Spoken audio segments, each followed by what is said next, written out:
the oral school. Okay.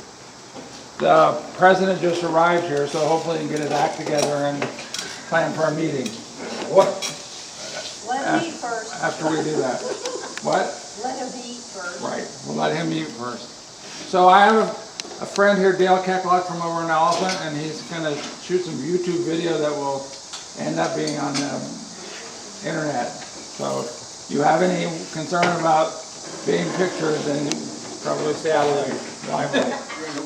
Yeah, we're in witness protection, so Yeah. Did you get my good side? we'll have to confiscate that film.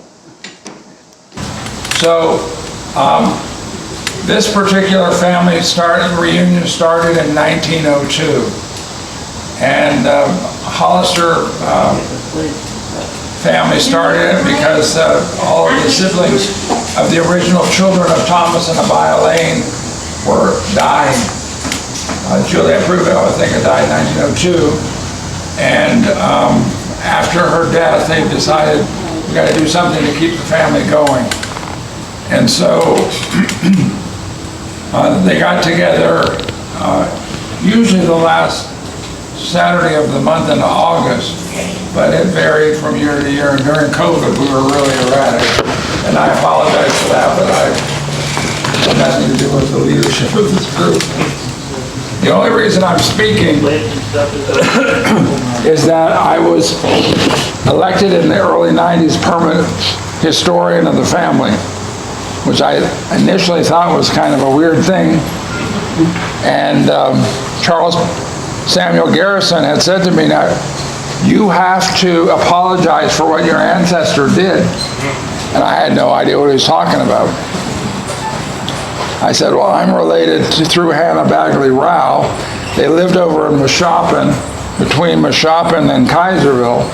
And my grandmother graduated from Mashopin High School in 1909. She taught in 5 different one-room schoolhouses. Well, that's not who I thought you were. So I'll get that part of the equation. But anyway, I want to start you off with the notion of the family.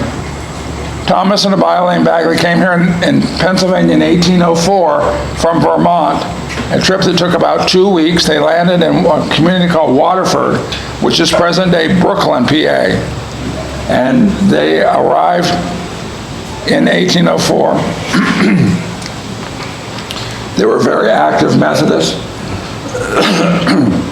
Thomas was and his brother Jesse were helped to keep the Brooklyn Methodist Church going.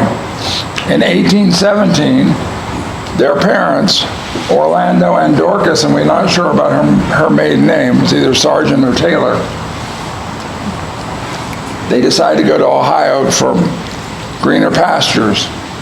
Unfortunately, they got hit by an epidemic and both the parents died.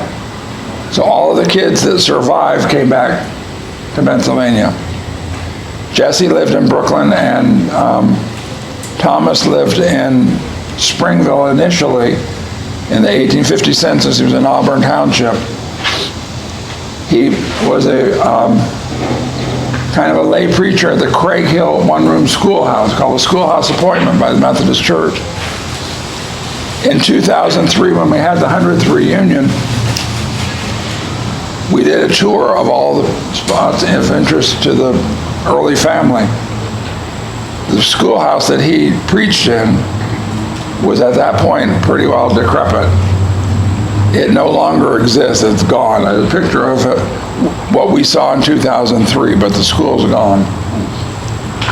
In 1852, he moved down to Kaiserville, which is just south of Russell Hill, a little bit east of Mashopin. Slumber Valley Campground was not yet formed, but it was a neighbor of some of the local families. We have a map that was done in 1869, and it shows where Thomas Bagley and his youngest daughter and her husband, Louis Carney, lived. Their oldest daughter was Eliza Emily Bagley Baker. She was the firstborn in Ohio. They had a child that was born in Vermont, but she died en route to Pennsylvania. and she's buried in the Lynn Cemetery. Then came Eliza. They went out to Ohio. They had her, and she's the only one that was not born outside of the first one in Pennsylvania.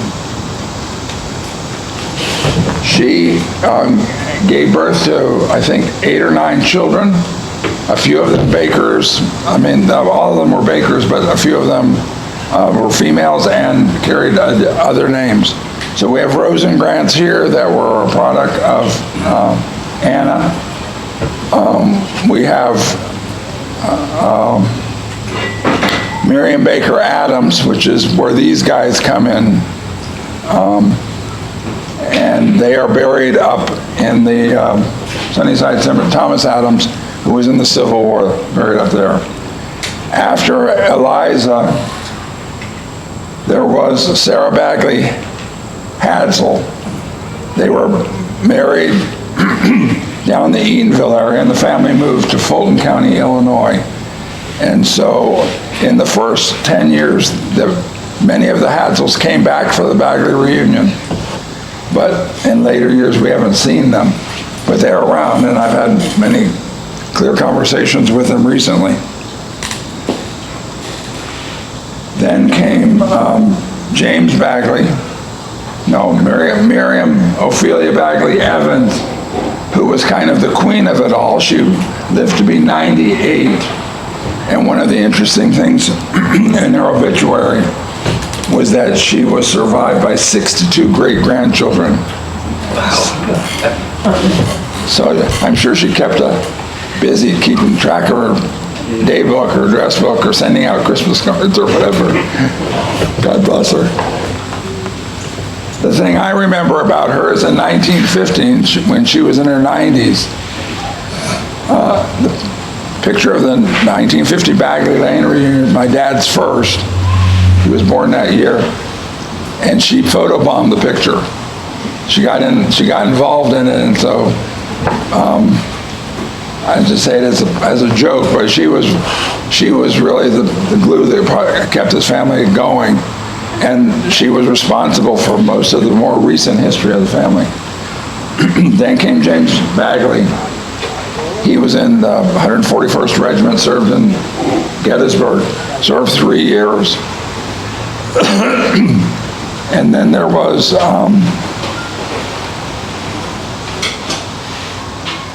Juliet Bagley Prevost.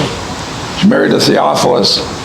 If you look at the 1869 map, you can see where they were in proximity to Thomas. Thomas, by the way, was a shoemaker with a heart for God. He was very actively engaged in the church and also in caring for his neighbors. And the last one was Frances Roxana Bagley. Up until 2000, we didn't think she had any children, but Pennsylvania opened its death certificates to the public. And we did some searching by last name of parents, and we discovered that she had a daughter, and that daughter had 10 children. And the daughter and her son-in-law are buried over in Monroe in Bradford County. This is the first year that they've ever been invited to come to this reunion, so I'm sure they all looked at me with a great suspicion. And I've had quite a bit of explaining to do to some of them because they really did not believe it. So they want to know who she was, how she got here, etc. And so, in addition to you, Adams, her family line is a big puzzle. One of the things that some of you don't know about the Rosengrants and the Adamses is that one of the original families here in Tunkhannock, and you can read the story down the road here, or down the path, is that there was a sports-laden family known as the Hudocks. Michael Hudock played professional football, and Jim Hudock played basketball for the University of North Carolina at Chapel Hill. Well, their mother was the great-granddaughter of Eliza Bagley Baker. And so she's in the family book, which is here. And if you have questions about how you showed up here, that's a starting point.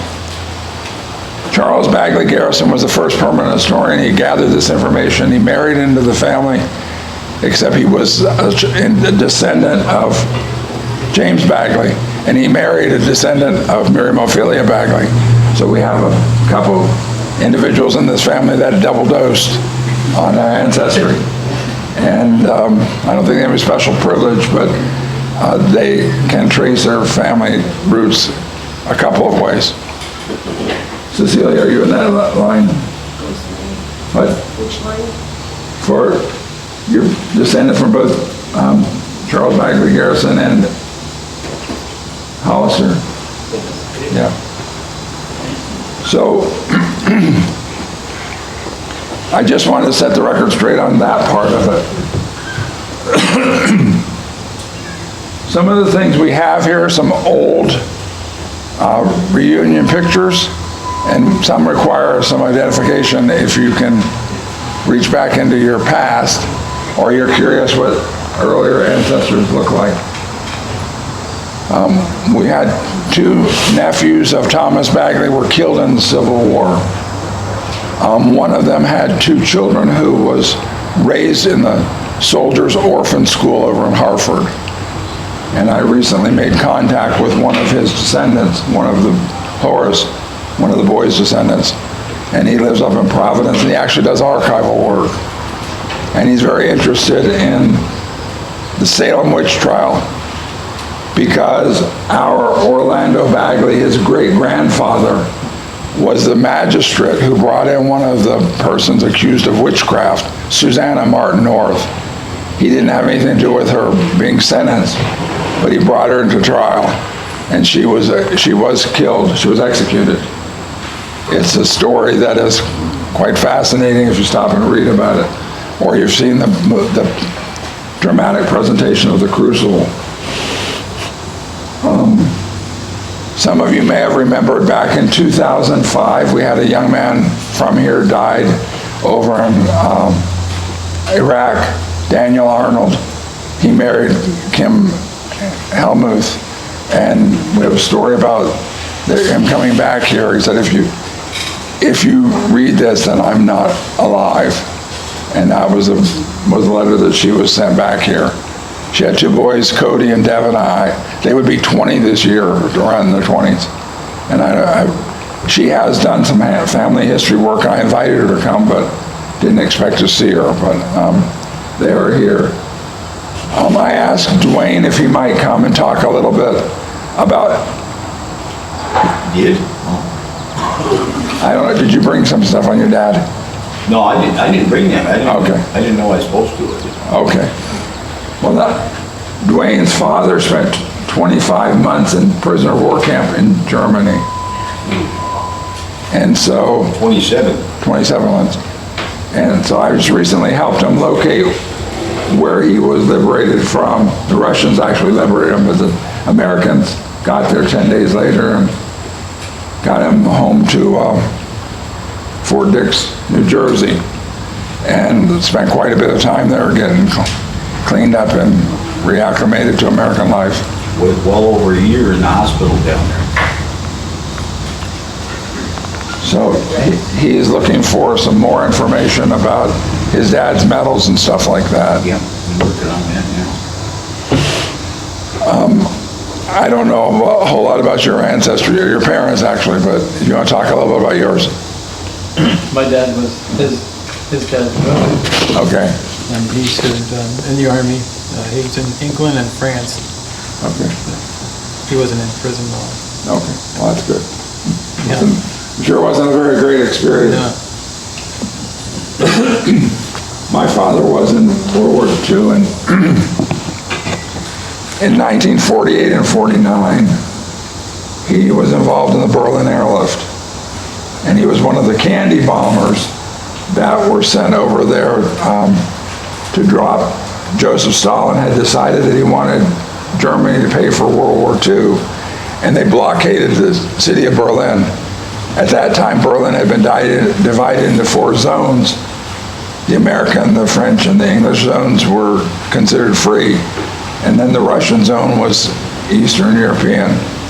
Well, they wanted the whole thing. the Russians had lost 1 million soldiers in World War II, and they felt it was the least they could get was the whole city of Berlin. Well, unfortunately, the Allies didn't think too kindly of it. And unfortunately for my dad, who had just been transferred to Honolulu, not Honolulu, to Tokyo, after he arrived in Tokyo and got my mother and the 2 oldest kids settled, he got orders from Uncle Sam to go to Germany. And so they had a blockade that lasted for, I think, about 16 months. And they sent in a plane with coal and food for every 3 minutes and 15 seconds. If you couldn't make that timetable, then you were pulled out of the rotation. But my dad did that for a good year. And I went back on the 60th anniversary of it. The Germans were so grateful for what the Allies had done. But it was quite an experience. And when I was over there, I was surprised to find Bergen-Belsen was like 10 miles. One of the great concentration camps was 10 miles from where he flew out of when he was doing the airlift. Whether he even had a chance to go over there or not, I never had that conversation with him. I was hoping he would make it to go to the anniversary, but he passed away the previous December. So that's just a little bit of our family. We are getting ready to have a business meeting, unless you're in the, okay, you're still eating. We'll pause it, we'll let our photographer. Anybody have some questions? Why don't you tell the people Want them to introduce of themselves? the new ones that are here and where they're from? Okay. Well, how about we let everybody introduce themselves? I'm Evan Singer, I'm from Owego. Tom Little, I'm from Clifford, originally from Montrose. Cecilia Setzer, from San Bernardino. Kate Singer, Montrose. You from where? Montrose. Okay. Kenny, where are you from? Ken Singer, Montrose. All right. Okay. George Case from Sussex County, New Jersey. And this is my wife, Jane. I'm Jane Smith Kays, and I'm descended from Juliet Bagley, who married Theophilus Prevost. And so that would be my coming down to my father's mother, who was Sarah Ackerman. Okay. I'm Llewellyn Rosengrant. I'm number 3 in the line of Llewellyns, and I was raised in Scranton, and then moved to New Jersey in the 70s, and this is my wife Cecilia. We'll be celebrating our 50th next month. Wow, cool. I'm his younger sister. Okay. Louise Rosengrant Leonore.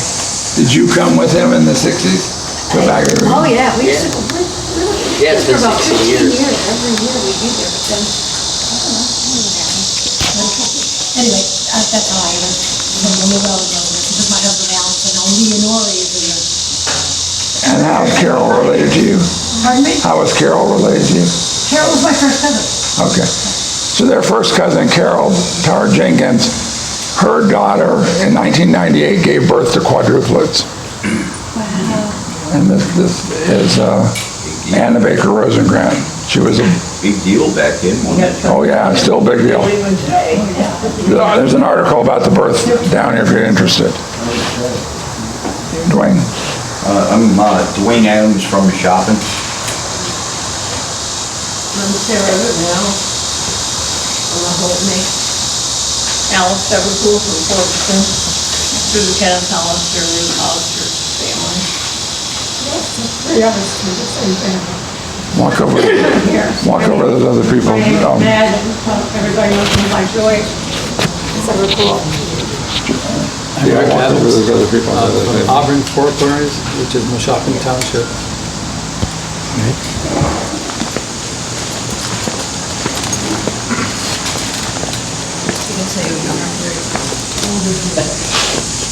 Alan McCarthy. and then the Montrose. Sal McCarthy, Montrose. I'm Don Fowler, Jr. This is my son, Don Fowler III. My wife is this one I'm addressing. That's Joyce Fowler. I'm from Hogan. Laceyville.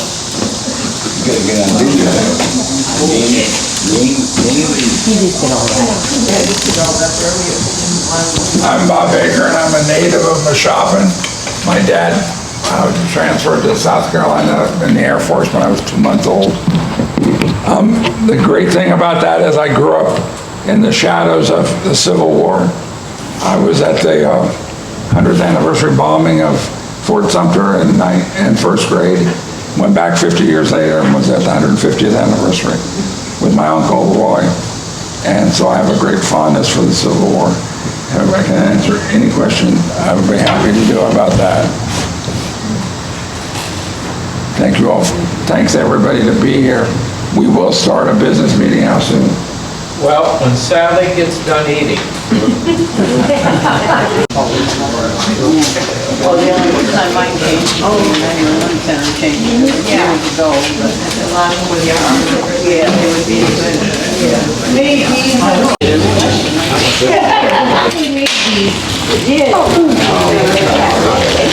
Did I drop them? Yep.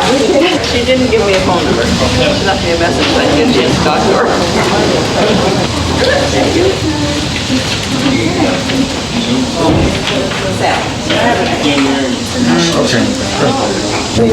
Yes. Oh, there you are. Yes. 37? Well, thank you.